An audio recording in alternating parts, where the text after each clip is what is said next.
Hi. Hi. Hi. Hi. Hi. Hi. Hi. Hi. Hi. I'm Bob Berry. Hey, that's my line. Hi, I'm Bob Berry, and today we're going to talk about Florida DOT pre-trip inspections. Dawson Wiles is going to walk us through it. Welcome, Dawson.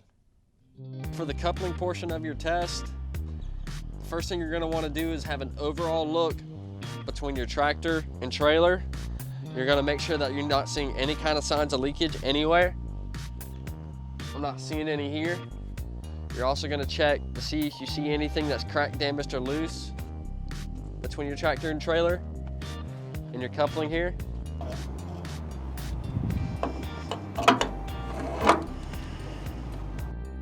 The next thing we're going to talk about is our 303. What you're going to be looking for the first one, which is the number 3, you're going to be looking to make sure you have 3 foot of distance between the bulkhead and the front of your trailer. Okay, that's the first thing. The next thing you're going to be looking at is the 0. You make sure you want to have 0 space between your sliding fifth wheel and the apron of your trailer.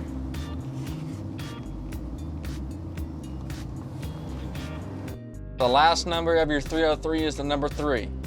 The number 3 means that you must have no less than 3 foot of distance between the back end of your tractor to the front of your landing gear. You want to make sure that you have 3 feet of space between them.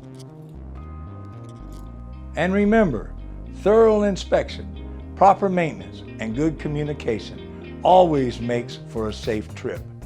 Don't forget to subscribe and look for another Sims Crane Minute coming soon.